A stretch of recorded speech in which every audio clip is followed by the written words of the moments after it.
시청자 여러분께 문화 인사드립니다. 전해박당 훈장 윤목사입니다. 예, 또 새로운 강의가 시작됐습니다. 언제나 이렇게 시작할 때는 또 언제 또 끝날까 싶지만은 금방 또 이게 그날은 또 오더라고요. 개혁파 신앙 길라잡이 성령론, 자, 여기에 대해서 공부를 좀 하려고 합니다.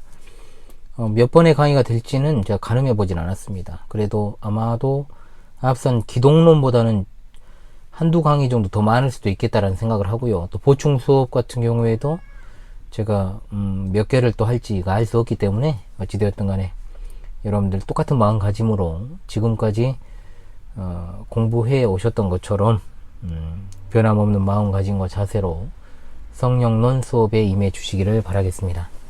시작이 언제나 전부라는 그 생각으로 또 다시금 말씀드립니다. 첫 시간에 좀 집중해서 여러분들이 들어주시고, 왜 처음에 이렇게 설명하는 부분들이 어떤 방향으로 나아갈 것인가에 대한 그런 구체적인 진술들이기 때문에 여러분들 들어주시고요. 끊지 마시고 꾸준한 학습을 여러분들에게 부탁을 드리겠습니다. 일반적으로 이제 교의신학 또는 조직신학에서 성령론과 구원론은 같은 선상에서 취급이 되고 있습니다. 물론 저는 구원론을 따로 했습니다. 그 이유는 이제 있어요. 예수 그리스도로 말미암아 의롭다 하심을 받은 성도들의 구원의 여정을 이끄시는 분이 바로 성령님이시기 때문에 그렇습니다. 따라서 구원론을 이제 성령론이라고 일컬어서 같이 다루는 것이 굉장히 일반적입니다만은 삼위일체 하나님의 제3위격 되시는 성령 하나님을 성자 하나님에 관하여 고찰하는 기독론 다음에 위치하여 다루는 것이 굉장히 순서상으로나 논리적으로나 신학적으로 바르고 합당하다라고 보기 때문에 성령론 과목도 따로 다루고 또 그렇게 기독론 다음에 위치시킨 것도 있습니다. 또한 현대 교회들이 자주 범하는 오류가 있죠. 특히 이제 성령의 사역에 관한 이런 오해와 오류들이 굉장히 많기 때문에 이제 제가 이 다음에 이미 다루었습니다만은 구원론과 별도로 해가지고 성삼위일체 하나님의 제3위격이신 성령님을 중심으로 한 성령론에 관한 고찰은 굉장히 필수적이라고 볼 수 있겠습니다. 오늘날 신비주의나 은사주의에 이제 심취한 잘못된 어떤 교회들에서 두드러지는 특징 가운데 하나가 뭐냐? 성령님과 그분의 사역에 관한 심각한 오해들입니다. 성령님은 엄연한 인격적인 하나님이심에도 불구하고 교회 내에서 취급되기를 막 비인격적인 어떤 힘이나 에너지와 같은 요소로 생각하거나 취급하는 태도, 실제로 어떤 행태들에서 그것이 나타나죠. 신학적으로 그렇게 주장하는 사람 많지 않다라고 봅니다만은, 또한 기독교의 핵심이 되는 삼위일체 교리를 또 경시하는 그런 태도들이 굉장히 강하다 보니까 성령님의 사역을 성부와 성자로부터 분리시키는, 그리고 성령님이 마치 단독적으로 사역하시는 것처럼 여기는 경향이 많아왔음을 부인할 수 없습니다. 이는 모두가 다 진리에 대한 무지에서 나온 것이고 영적인 분별력이 결여된 태도라고 볼 수 있는 것이죠. 저는 성령론을 통해서 성령님은 누구신가, 그리고 그분께서는 어떤 사역을 수행하고 계시는가를 집중적으로 고찰을 할 것입니다. 역사적 정통 기독교회가 성경대로 믿고 고백해온 대로 성령님의 사역 또한 성경에 계시된 대로 믿고 고백해야 된다라고 볼 수 있는 거죠. 똑같습니다. 그래서 제가 강의할 성령론도 저의 어떤 개인의 진술이 아니라 역사적 정통 기독교회가 그대로 믿고 고백해온 신앙 고백적인 진술의 바탕을 두고 우리 개혁파 선배 신학자들, 기라성 같은 우리 선배님들의 앞선 연구를 토대로 해서 제가 또 기술했고 또 강의할 것임을 미리 밝혀둡니다. 특히 1, 2장에 나오는 성령님이 누구신가와 성령님의 사역에 대한 개괄적 정리는 박형용 박사님의 직계 제자이신 조영엽 박사님의 기독교 정통교리 성령론을 토대로 기술했고요. 성령 세례와 성령 충만에 관한 기술은 저의 신학대학원 논문, 개혁주의 입장에서의 성령 세례와 성령 충만에 관한 연구, 이것을 중심으로 더불어서 여러 개혁 신학자들이 있습니다. 일일이 제가 말씀 못 드리겠습니다만은 그러한 가르침들을 주요 골자로 하고 있다라는 것을 미리 밝혀두고 이제 강의에 본격적으로 들어가도록 하겠습니다. 자, 제1장의 주제는 성령님은 누구신가? 자, 초대 기독교에는 기독론에 있어서 예수 그리스도의 인성을 부정하는 이단들이 유행했고요. 현대로 오면서 이제 뭐가 많이 늘어났습니까? 자유주의자들에 의해서 예수 그리스도의 신성을 이제 부정하는 그런 어떤 이단들이 유행했다면, 이제 그 이후의 경향은 성령론에 관한 이단이나 왜곡된 사상들이 교회를 어지럽히는 시대다. 그렇게 볼 수가 있습니다. 성령님에 대한 왜곡된 인식들이 성도들 가운데 팽배한 것은 아무래도 성령님을 어떤 인격적인 하나님이라고 인식하기보다는 뭔가 신비스러운 힘이나 초자연적인 어떤 능력과 같은 비인격체로 인식하는 경우가 많아왔기 때문에 그렇습니다. 한국 교회 전체라고 이야기하기는 곤란하지만 신오순절 운동의 지대한 영향, 그리고 60, 70년대 대교회주의와 기도원 운동, 이제 이것이 확산이 됐죠. 그러면서 어떤 불건전한 신비주의적 기독교와 이른바 이제 성령 열광주의를 표방하는 이들에 의해서 그야말로 성령님은 신자에게 어떤 능력을 주는 존재, 또는 능력 그 자체로 이제 인식되기에 이른 것입니다. 아주 잘못된 어떤 왜곡된 사상들의 출발이 그거죠. 이와 같은 어떤 인식은 성령님은 누구신가, 그리고 성령님께서는 어떤 일을 수행하시는가에 관한 참으로 근원적이고 필수적인 질문 자체를 할 수 없게 이제 만든 토대가 되어버렸다는 거죠. 이런 어떤 인식들이 반영된 신뢰를 들자면, 마치 강단에서 목사가 성령을 받으라 뭐 이렇게 뭐 말을 하거나, 기도하면서 무슨 성령을 주시옵소서 이렇게 외친다거나, 또는 성령의 불로 성령 충만 막 하면서 따라하기도 진짜 참 참남한데요. 주문처럼 이제 막 반복해 외우는 행태들이 그렇죠. 성령의 불로 막 하고, 성령 충만 막 하고, 이런 어떤 진짜 이 경박한 태도들을 취하는 것을 우리가 보통 보게 됩니다. 마치 자기가 안수하면 성령을 받을 것처럼 그런 식으로 막 하는 것들. 그래서 제가 안수도 잘 안 한다 그랬잖아요. 저는 왜 그랬던 행태들이 한국교회 신자들 안에 굉장히 팽배했기 때문에. 그래서 성령님에 대한 어떤 이와 같은 광범위한 어떤 몰상식과 몰이해, 그래서 진리의 영으로 충만해야 될 교회와 이 강단에 미혹의 영이 범람하게 된 원인이 된 겁니다. 진리를 전파하고 진리를 수호해야 될 이 교회와 강단이 오히려 비진리와 왜곡된 사상들을 토해내는 그런 어떤 오물 수도꼭지가 돼버린 거예요. 쉽게 말하면 영적 혼란의 창구가 되어버렸다는 것이 얼마나 안타까운 일인지 모릅니다. 따라서 이 성령님은 누구신가 라고 하는 제1장에서는 앞서 제가 다루었던 신론이라든지 또 기독론, 성부와 성자에 관한 이 전개와 마찬가지로 성령님의 명칭, 자, 그래서 이제 성령님 또는 이제 성령 하나님으로 우리가 이렇게 지칭을 잘 해야 되는 것입니다. 그래서 성령님의 속성들과 그리고 성령님의 모형들을 기록된 성경 말씀을 통해서 고찰을 하도록 하겠습니다. 성령님이 누구신가를 알지 못한 자는 결코 바른 신앙을 추구할 수 없습니다. 그리고 구원의 길에 서 있는 것이 아니고 오히려 사탄이 쳐놓은 덫으로 가득한 길에 서 있는 것과 같게 되는 것이죠. 역사적 정통 기독교회의 신앙은 개인의 어떤 주관적인 체험을 바탕으로 한 종교가 아니고 신구약 성경 66권의 계시 진리에 입각하여서 역사적 기독교회가 믿고 고백해온 체계적인 신앙 고백에 그 바탕을 두고 있습니다. 따라서 우리가 제대로 믿고 또 구원을 받는다라고 하는 것은 성령님이 어떤 분이신가, 누구신가를 바로 아는 것에 달려있다라고 해도 결코 과언이 아니라고 힘주어 말씀드릴 수가 있습니다. 자, 그렇다면 성령님은 누구신가? 첫 번째는 성령님의 명칭들에 대해서 우리가 공부하는 것이 언제나 그렇게 해왔던 수순이죠. 성경에서는 명칭은 단순한 이름이나 호칭이 아니라고 제가 누차 말씀을 드리죠. 신론에서도 기독론에서도 그렇게 말씀을 드렸습니다. 명칭은 이름 이상의 의미를 가지고 있고요. 또한 하나님의 거룩하신 성호에 그 존재와 성품이 포함되어 있는 것과 마찬가지로 우리 성령님의 명칭들에도 본체와 속성과 인격과 사역들이 다 고스란히 들어 있습니다. 성령님은 성삼위 하나님의 제3위격 되시는 하나님, 이미 알고 있는 것처럼 우리가 제1위를 성부 하나님이라고 부르고 제2위를 성자 하나님이라고 칭하는 것과 마찬가지로 제3위를 성령 하나님이라고 칭합니다. 웨스트민스터 신앙고백서 소요리 제6문답에서 잘 진술이 되어 있지요. 하나님의 신격의 삼위가 계시니 성부와 성자와 성령이신데 이 삼위는 한 하나님이시며 본체는 하나요. 권능과 영광은 동등하시다. 자, 여기 1, 2, 3위는 그 위격을 구별하기 위해서 표현한 것이지 무슨 삼위일체 하나님 사이에 차등이 있거나 소속을 의미하는 것이 아닙니다. 자, 신론에서 삼위일체에 대해서 잘 다뤘기 때문에 여러분들 그것을 또 참조하시면 되겠습니다. 또한 웨스트민스터 신앙고백서 2장 3항에서 하나님의 신성의 일치는 삼위의 인격체로서 드러나며 이는 본질, 능력, 영원성으로 표현됩니다. 즉 성부, 성자, 성령 하나님이십니다. 성부 하나님은 출생한 생명체가 아니시지만 성자 하나님은 성부 하나님의 품에서 탄생하셨습니다.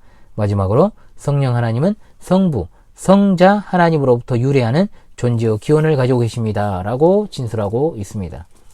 자, 영이라는 말 앞에 거룩한을 뜻하는 헬라어 하기오스라는 말이 이제 형용사를 붙여서 거룩한 영, 영어로는 홀리 스피릿이라고 우리가 부를 수 있는 이렇게 칭하는 이유는 성령님은 거룩한 영이시기 때문에 지음받은 영들, 천사들이라든지 악한 영이라든지 더러운 영들과 구별되시기 때문에 그렇습니다.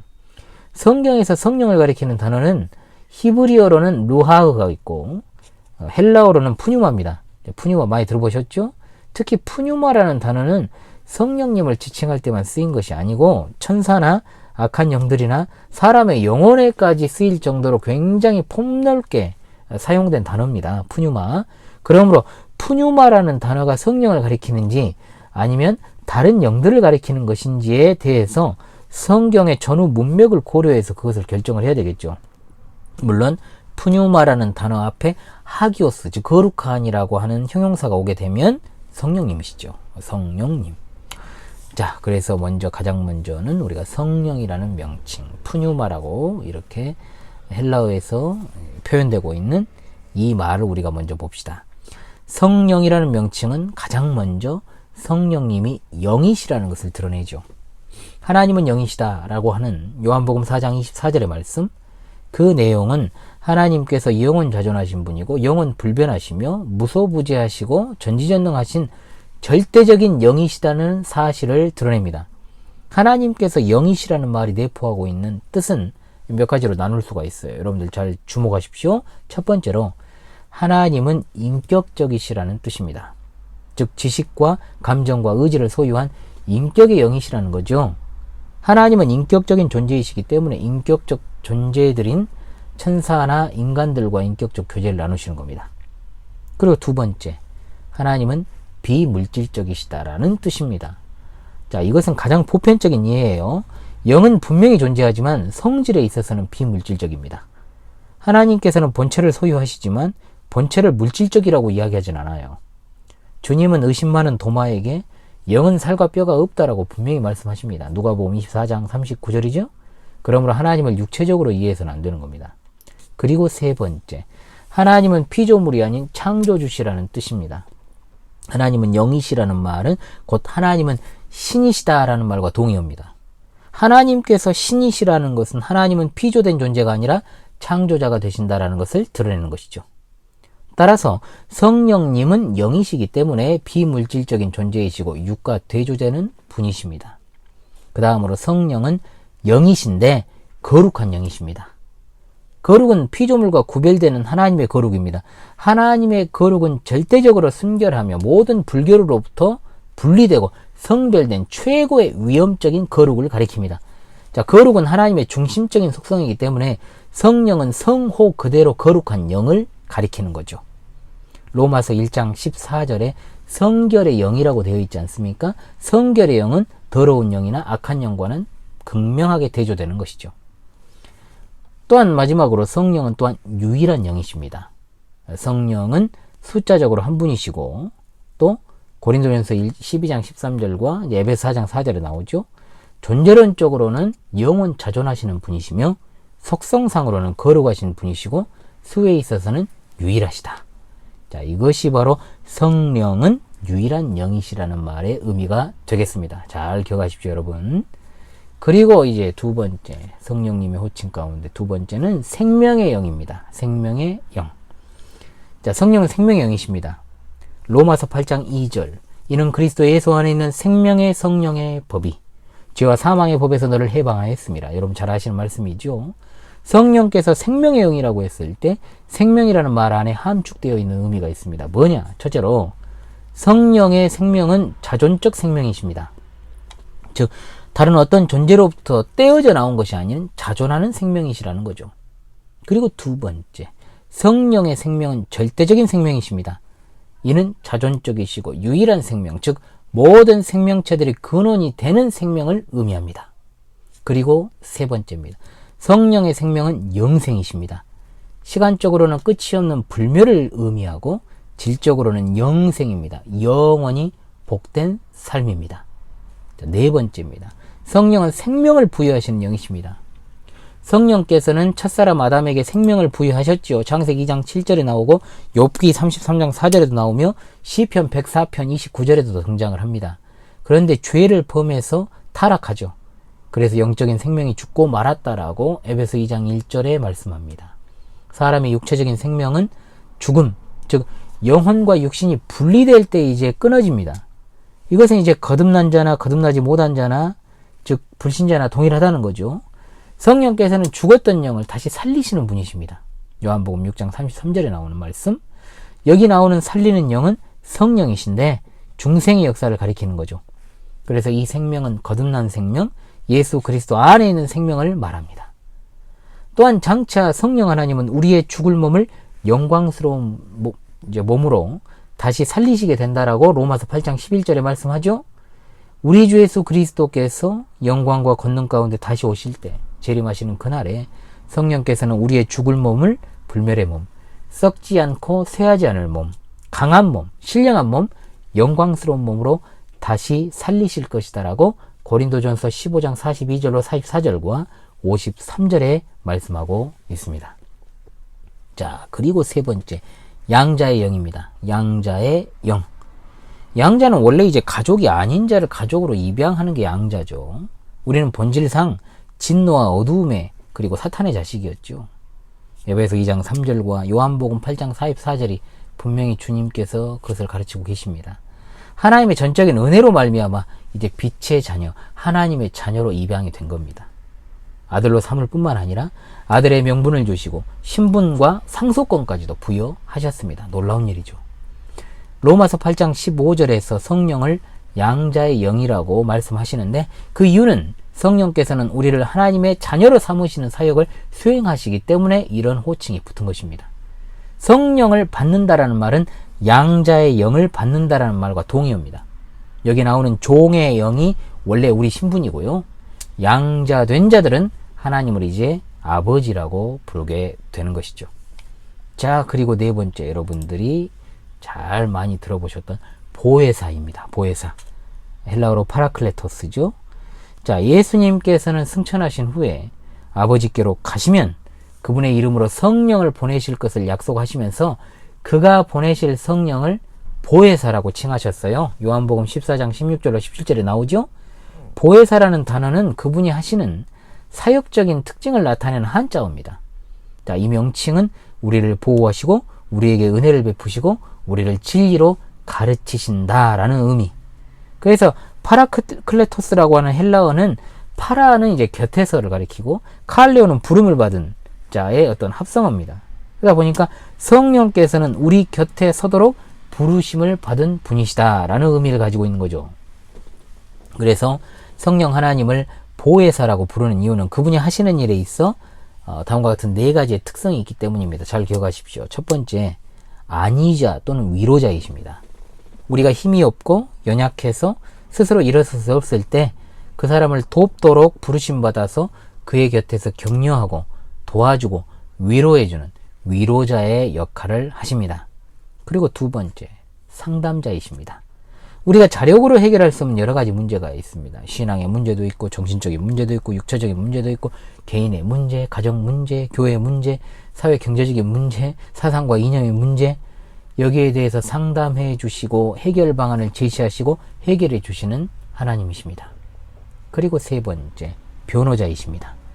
이것은 성령께서 우리를 돕거나 변호하시기 위해서 부름을 받은 분이시라는 뜻입니다. 성령 하나님께서는 하나님 앞에서 우리를 변호해 주시는 분이시죠.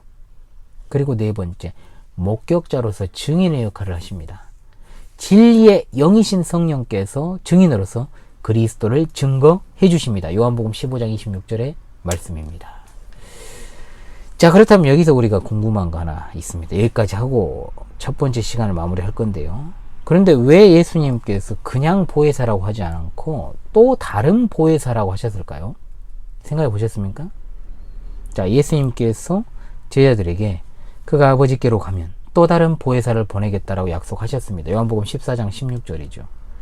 왜 그런데 성령님은 그냥 보혜사가 아니라 또 다른 보혜사인가? 자, 또 다른 보혜사라는 말은 원어상 첫 번째 것과 똑같으나 다른 것이라는 의미예요.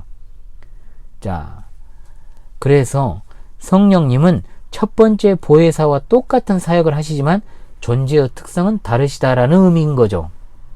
성령님은 첫 번째로 오신 보혜사가 아닌 두 번째 보혜사라는 의미입니다. 그렇다면 여러분, 첫 번째 보혜사는 누구시겠습니까? 하나, 둘, 셋. 예수 그리스도십니다. 아멘. 요한일서 2장 1절에 나오죠. 예수님의 사역에 항상 함께 하신 성령님이 이제 두 번째 보혜사의 신분으로 제자들에게 오신 것입니다. 따라서 이 시대에 지가 보혜사라고 주장하는 그 인간 하나 있죠. 걔뿐만 아니고 굉장히 많아요. 근데 걔가 제일 유명해서 그러지. 그 만이교의 교주가 얼마나 무식한 종교 사기꾼인지를 우리가 알 수 있습니다. 이걸 통해서 중생한 신자들 안에 거하시고 보호하시고 말씀과 성례전을 통해서 은혜를 베푸시는 성령님이 바로 지라고 주장을 하고 있는 거예요. 이 미친놈이죠, 이게. 이와 같은 망령된 언동이 어디 있겠습니까, 여러분? 자, 여러분, 오늘 첫 번째 시간인데 진도를 좀 나갔어요. 더러운 것들 이야기는 오래 하고 싶지 않으니까요. 얼마나 웃기는 주장을 펼치고 있는지를 제가 말씀드리려고. 왜? 지가 보혜사라면서요. 미친놈이죠, 그거. 다음 시간에 성령님의 나머지 명칭들에 대해서 정신 나간 것들이죠. 그러니까 제가 이단은 똥이라고 하는 거예요, 항상. 그래서 다루기가 싫어요.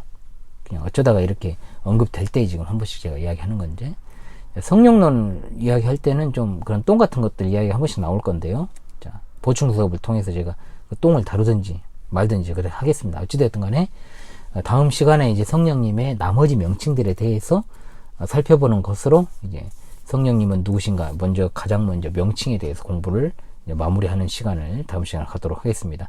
여러분, 첫 시간인데요. 어떠셨습니까?